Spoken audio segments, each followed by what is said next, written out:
गणेश, माता चामुंडा काली यहाँ कैसे?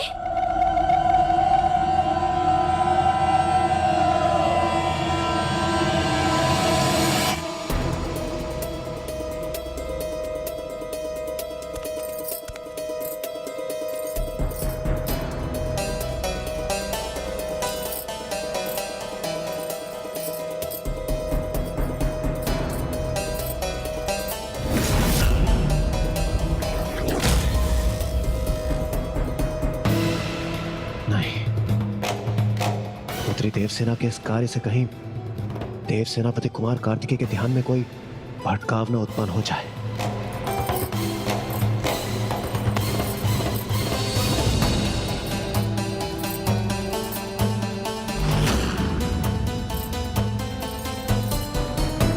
गणेश जी, ये देवसेना की पायल की ध्वनि तो बढ़ती ही जा रही है। गणेश जी, मूषक जी, ये गणेश जी कहां अदृश्य हो गए? कैसी समस्या है? विकट समस्या आते ही प्रभु गणेश जी अदृश्य क्यों हो जाते हैं?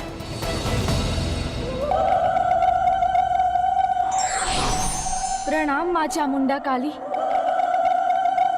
प्रभु मेरी रक्षा के लिए इनका सामना करने के स्थान पर इन्हें प्रणाम कर रहे हैं।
प्रणाम प्रभु।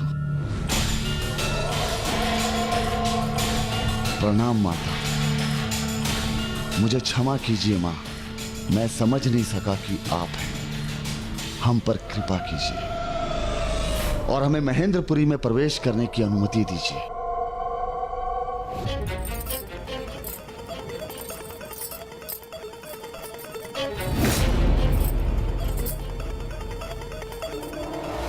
पुत्री देवसेना जो भी कार्य कर रही है, उससे उत्पन्न होने वाली ध्वनि देव सेनापति कुमार कार्तिकेय के कानों तक पहुंचकर उन्हें बाधित न कर दे। मूषक जी, प्रभु गणेश जी कहां चले गए? क्यों जाने दूं मैं तुम्हें? भीतर जाने की अनुमति मैं तुम्हें क्यों दूं? आप दयालु हैं माँ, करुणामयी हैं। अपने भक्तों का अनुरोध आप कैसे ठुकरा सकती हैं माँ? संसार मुझे भयंकर मानता है। मेरे विकराल रूप को देखकर सभी भय से कंपित हो जाते हैं और तुम मुझे करुणामयी, दयालु पुकार रहे हो। संसार आपको देखने में दोष करता है क्योंकि वो आपके काली तत्व से अनभिज्ञ है। तो क्या तुम्हें है परिचय मेरे तत्व का? उचित है तो यदि तुम मेरे काली तत्व का उचित वर्णन सफलता पूर्वक करोगे तो मैं तुम्हें भीतर जाने की अनुमति दूंगी। किंतु यदि तुम इसमें असफल हुए तो तुम्हें अभी यहाँ से लौटना होगा। मैं कदापि नहीं लौट सकता, इसलिए इस अवस्था को स्वीकार नहीं कर सकता। मुझे स्वीकार है माँ।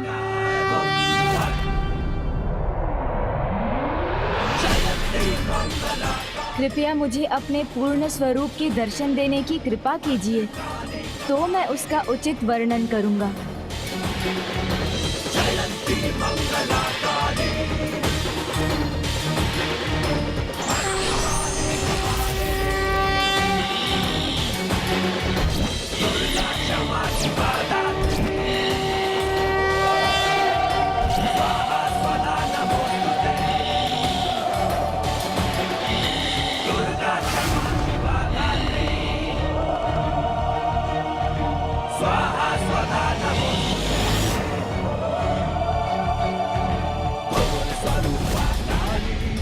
माता महाकाली के स्वरूप को पहचानकर उनका वर्णन करना इतना सरल नहीं है।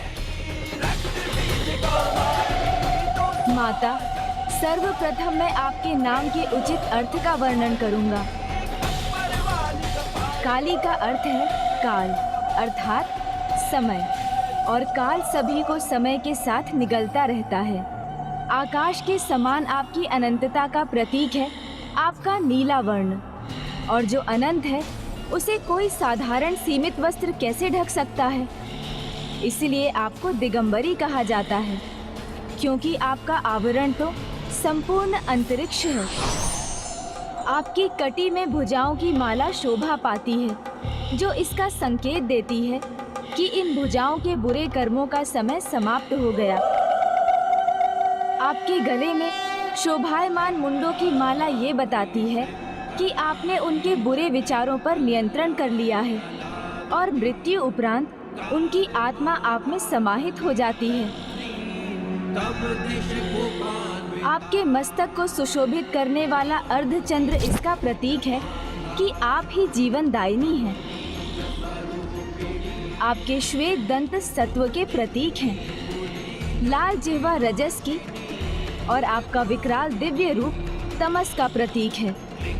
इसका अर्थ है तमस पर रजस से विजय पाई जा सकती है और रजस पर सत्व से। माँ, आपके वक्ष से सभी को पोषण मिलता है, और आपका भयंकर रूप जो दिखाई देता है वो इसका प्रतीक है कि माँ रूप में अंत और आरंभ सब आपसे ही है। माँ, आपकी दाहिनी ऊपरी भुजा निर्भयता की प्रतीक है, और निचली भुजा वरदान देने वाली है, अर्थात आप अपनी संतानों की रक्षा भी करती हैं और उनकी इच्छाओं की पूर्ति भी। माँ, आपकी बाईं ऊपरी भुजा में आपका खड्ग अज्ञानता को नष्ट करता है, और आपकी बाईं निचली भुजा में मुंड अज्ञानी अधर्मी को दंडित कर उस शीश में रहने वाले अहंकार, अज्ञानता और अधर्म के विनाश का प्रतीक है। किंतु सर्वाधिक महत्वपूर्ण है प्रभु महादेव का आपके चरणों तले होना, अर्थात शिव और शक्ति का सदैव साथ रहना ब्रह्मांड में संतुलन स्थापित करता है। शिव परम पावन सर्वोच्च चेतना स्वरूप हैं, तो आप माँ काली ब्रह्मांड की सर्वोच्च ऊर्जा हैं। शिव और शक्ति के अद्भुत दिव्य संयोग के बिना कोई सृजन संभव नहीं, अर्थात शक्ति के बिना शिव प्रकट नहीं हो सकते, और शिव की चेतना के बिना काली गतिमान नहीं हो सकती। और माँ, जब आपका बायां चरण आगे होता है तो आप दंडित करने वाली वाम काली होती हैं, और जब आपका दाहिना चरण आगे होता है तो आप दक्षिणा काली होती हैं, जो वरदानी हैं।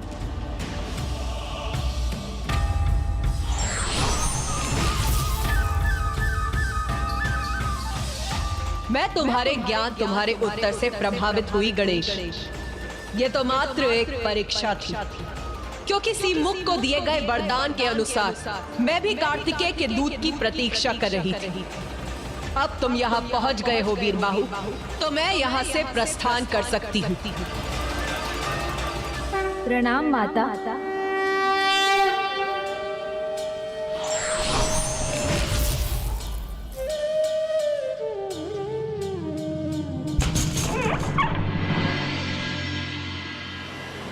चलिए वीरबाहु जी।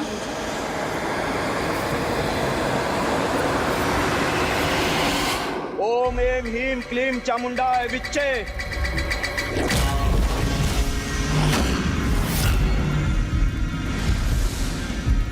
ये कैसा अशुभ संकेत?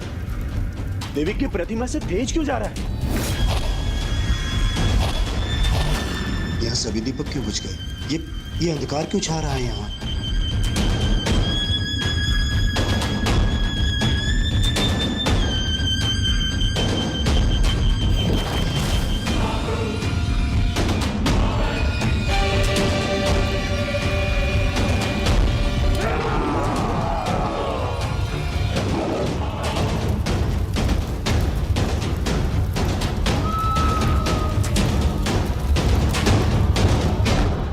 महेंद्रपुरी जिनकी कृपा से सुरक्षित थी, वो अब यहाँ नहीं है। देवी चामुंडा यहाँ से प्रस्थान कर गई, किंतु कोई बात नहीं। यदि कोई यहाँ से भीतर प्रवेश कर भी गया तो उसे बाहर नहीं जाने दूंगा मैं। उसे यही प्राण त्यागने पर विवश कर दूंगा मैं। किंतु मुझे ये सब माता को बताना पड़ेगा। आज माँ और ज्येष्ठ से इतना स्नेह पाकर मैं अति आनंदित हूँ। आनंदित तो अब हम होंगे जब तुम हमारा कार्य पूर्ण करोगी। उस जयंत को हमारे सामने झुकने पर विवश कर दोगी और तुम्हें ये ज्ञात भी न होगा।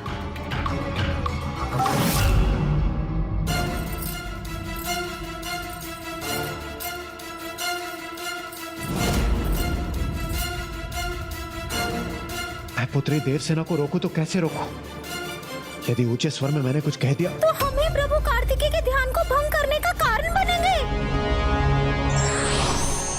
नहीं नहीं वीरबाहु जी, ऐसे नहीं जा सकते हम। अस्त्र शस्त्र देखते ही सभी वहाँ सतर्क हो जाएंगे, युद्ध आरंभ हो जाएगा।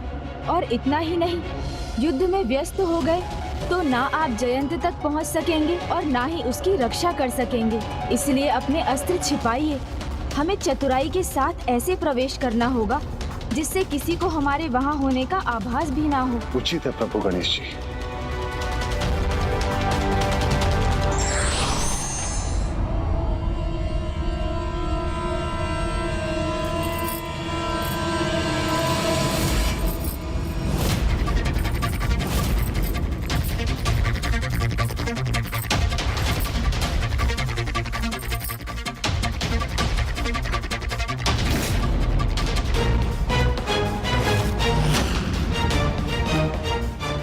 बस अब मेरा कार्य संपन्न होने ही वाला है।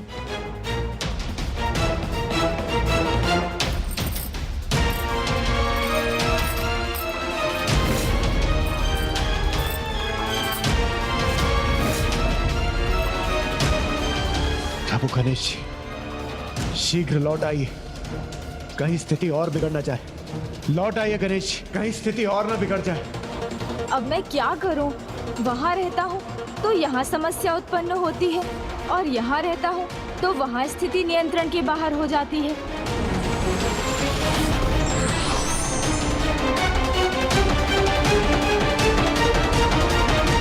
विघ्नहर्ता गणेश जी, शीघ्र लौट आइए शीघ्र।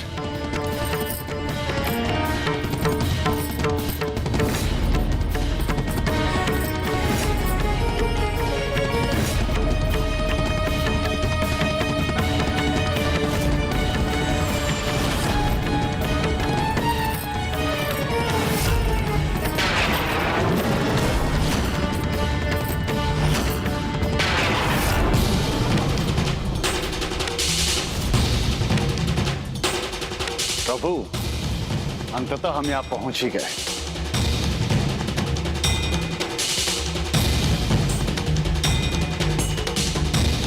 कहाँ चले गए प्रभु? ओम सुब्रमण्यम कार्तिकेय स्वामी। ओम सुब्रमण्यम कार्तिकेय स्वामी।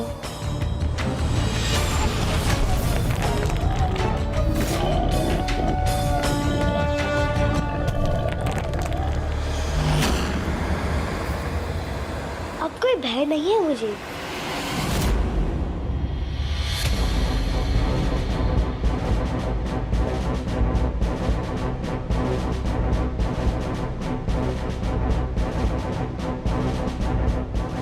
प्रथम पूज्य के मार्गदर्शन में द्वार तक तो पहुंच गया। अब मुझे स्वयं आगे बढ़ना है, किंतु उनका सुझाव मानकर बिना किसी का ध्यान अपनी ओर आकृष्ट किए बिना ही जाना होगा मुझे, और उसके लिए एक ऐसे स्थान पर पहुंचना होगा मुझे जहां से मैं समूची महेंद्रपुरी को देख सकूं और सबसे सुरक्षित मार्ग ढूंढ सकूं।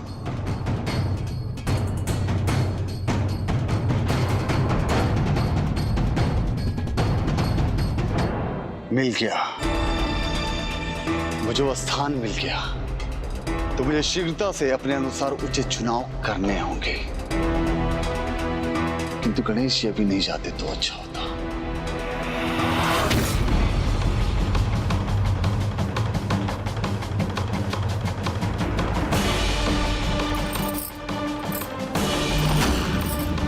भ्राता तो बहुत क्रोधित हैं।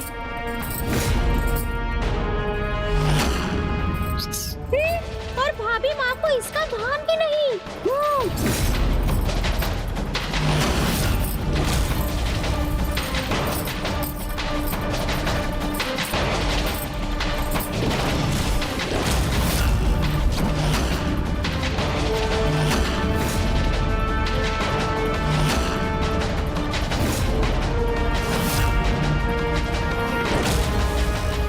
मेरी पायल की ध्वनि प्रभु का ध्यान भंग कर रही थी और मुझे इसका आभास भी नहीं था कि क्या हो गया मुझसे। नहीं, कोई अनिष्ट नहीं होना चाहिए। भ्राता के क्रोध के कारण भाभी माँ का कोई अहित हुआ तो अनर्थ हो जाएगा।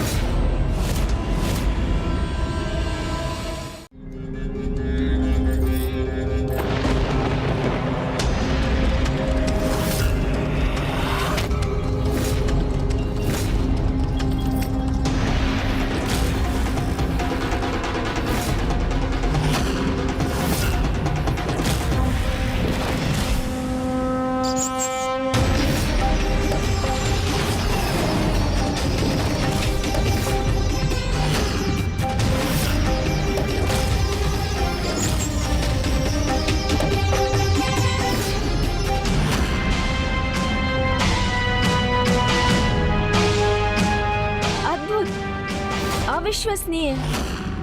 ओहो, ऐसी भक्ति, ऐसी निष्ठा देखकर मैं भाव विभोर हो गया हूँ। आप इतना कठोर परिश्रम कर रही हैं, जो कोई सबल पुरुष भी करे तो थक जाए। ये तो अपार भक्ति, पूर्ण समर्पण का ही परिणाम है। इन्होंने आपको सूर्यदेव के ताप से बचाने के लिए इस छप्पर का निर्माण अत्यंत परिश्रम पूर्वक किया है। सर्वथा अद्भुत है आपकी ये परम भक्त।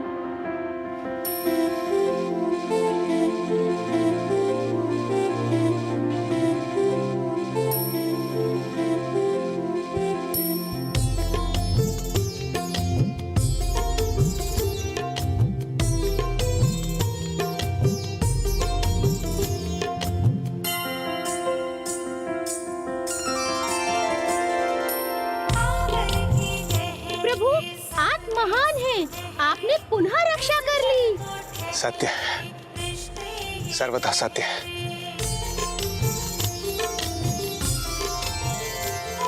मुझे क्षमा करे प्रभु कि पायल से आपका ध्यान भंग हुआ, किंतु मेरा वो उद्देश्य नहीं था। मैं तो बस आपके विश्राम के लिए ये स्थान बनाना चाहती थी। भक्ति में मेरे लिए इतना कुछ किया तुमने, तो मैं तुम्हें क्या दूं?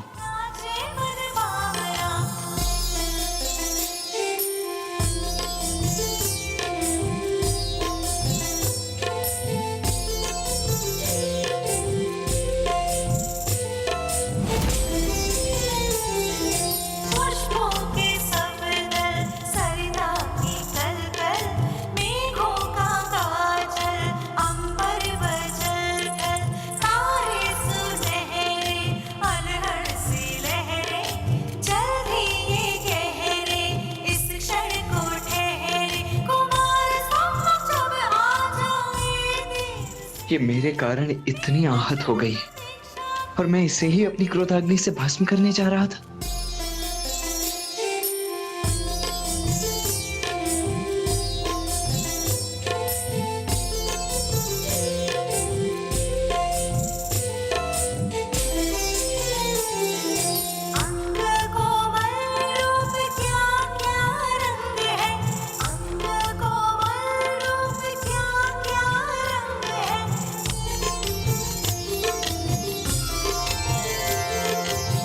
जब हृदय में ऐसा भाव हो तो बात ना भी करें तो भी विचार एक समान ही होंगे।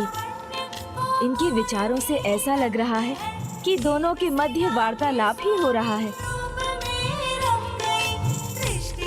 अच्छा है, यहाँ अब स्थिति नियंत्रण में है और भ्राता की संध्या आरती का समय भी हो चुका है।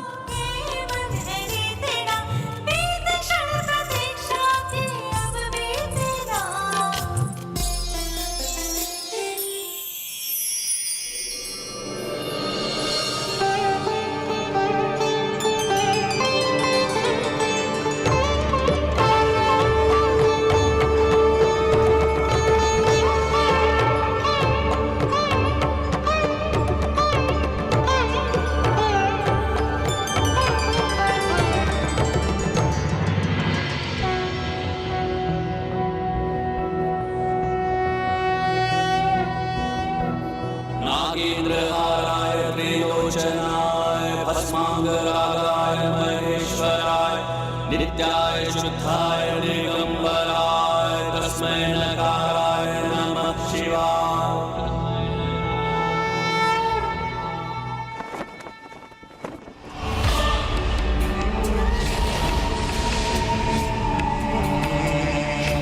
जाओ, जाकर जला दो सारे दीपक।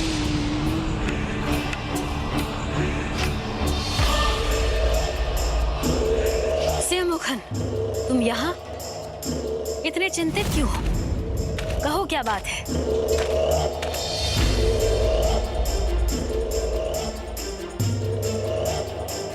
माता, माता हमारी नगरी महेंद्रपुरी देवी चामुंडा काली द्वारा रक्षित नहीं रही। मुझे वरदान देते समय उन्होंने कहा था, तुम्हारी इच्छा स्वीकार करती हूँ। मैं वरदान देती हूँ, मैं महेंद्रपुरी की रक्षा करूंगी। किंतु जब महेंद्रपुरी के भविष्य को एक नवीन दिशा देने वाला एक दूत, उसका एक सच्चा भक्त यहाँ पहुँचेगा, मैं उसी दिन तुम्हारी नगरी छोड़कर चली जाऊंगी।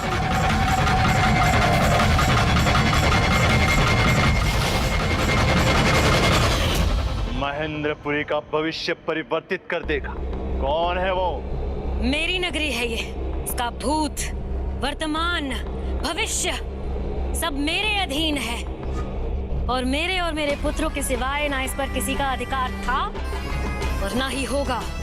माया सुरासई की महेंद्रपुरी किसी देवी के भरोसे नहीं। चली गई तो उसे जाने दो। विश्वास रखो, अभी तुम्हारी माँ सुरासई जीवित है और वो अपने साम्राज्य को सुरक्षित रखना भली भांति जानती है। हाँ माँ, उसमें भला क्या संदेह, किंतु हमें सावधान होना होगा। इसलिए मैं अभी जाकर महेंद्रपुरी के कोने कोने को छनवा देता हूँ।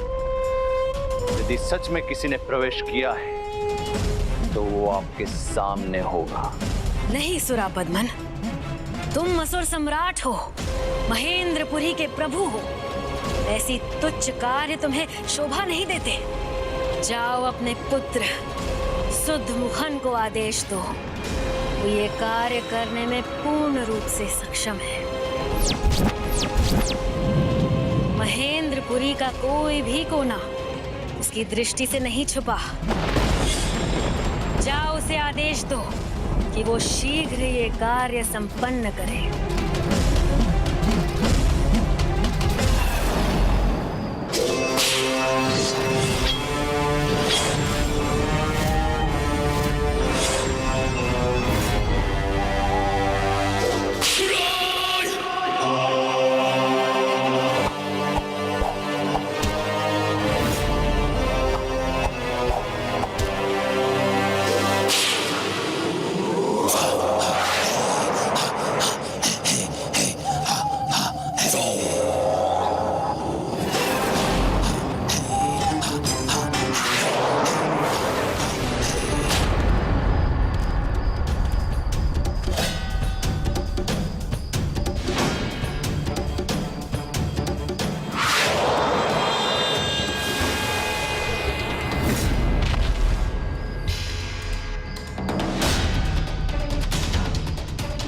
बस इसके ऊपर अब पहुंच ही रहा हूं।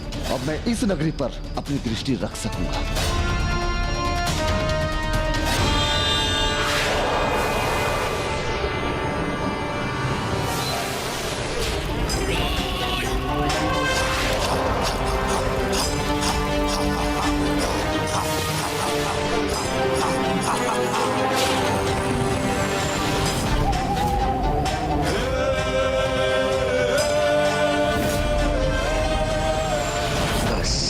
अब एक क्षण में इनकी दिशा पलट जाएगी।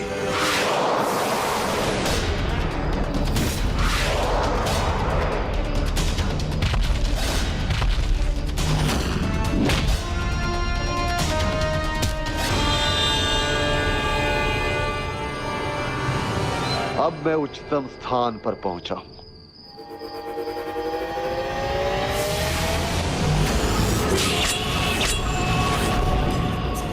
अब ये दोनों शूल मेरे नियंत्रण में हैं।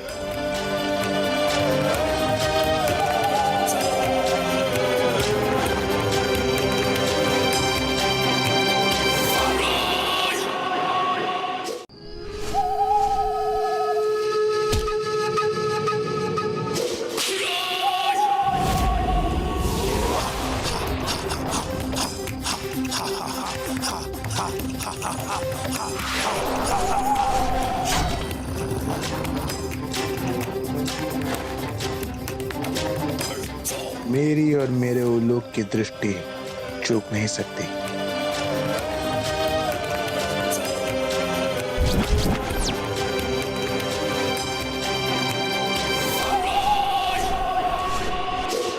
अद्भुत। महेंद्रपुरी के योद्धाओं में क्षमता भी है और योग्यता भी, किंतु गणेश जी के आदेश के अनुसार सर्वप्रथम मुझे गुप्त रूप से महेंद्रपुरी में प्रवेश करने का उपाय ढूंढना चाहिए।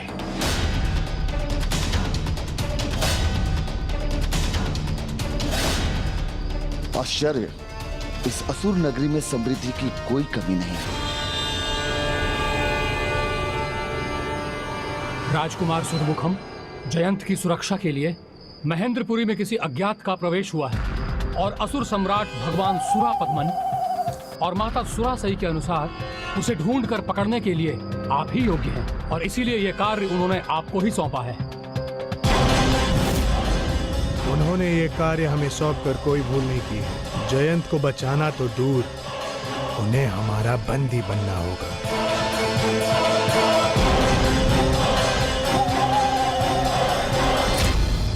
ओम सुब्रमण्यम कार्तिकेय स्वामी।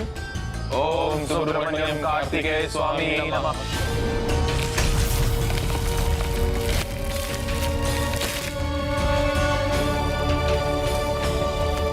ये असुर 2 बाधाओं को तो खंडित कर चुके हैं, अब तीसरी को करने वाले हैं। अर्थात 3 दिन बीत भी चुके हैं, अब 3 दिन शेष रह गए हैं। उसके बाद ये असुर जयंत पर आक्रमण कर चुके होंगे।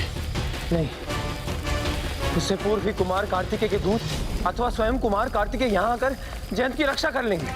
किंतु इस स्थान का ज्ञान तो किसी को भी नहीं, तो फिर प्रभु कार्तिकेय उनके दूत यहाँ पहुंचेंगे कैसे?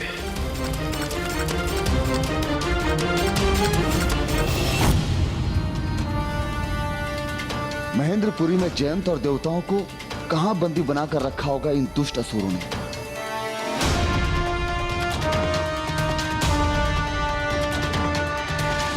अचंभित हूं मैं इस नगरी का धन धान्य देखकर, किंतु जो धन अधर्म से पाया जाता है वो उतनी ही शीघ्र खो भी तो जाता है।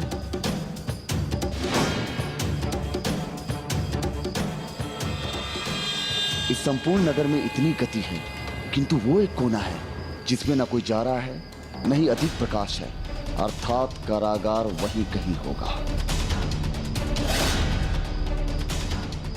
और वह संकीर्ण मार्ग खाली लग रहा है, एक भी रक्षक नहीं है वहां, तो वहीं से जाना उचित होगा। देखा गणेश जी, आपके बिना भी मैंने भीतर जाने का मार्ग ढूंढ ही लिया।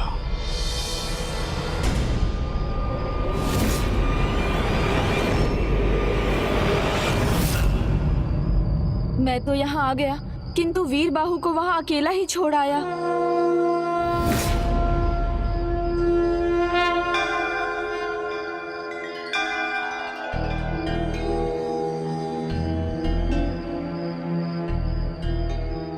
दोनों मौन व्रत में हैं, अपनी पूजा के प्रति समर्पित हैं, इसलिए यहाँ से कहीं अधिक मेरी आवश्यकता अब महेंद्रपुरी में है। वीर बाहु से कोई भूल हो जाए उसके पहले ही मुझे वहाँ पहुँच जाना चाहिए, क्योंकि वहाँ तो आज पग पग पर संकट होगा।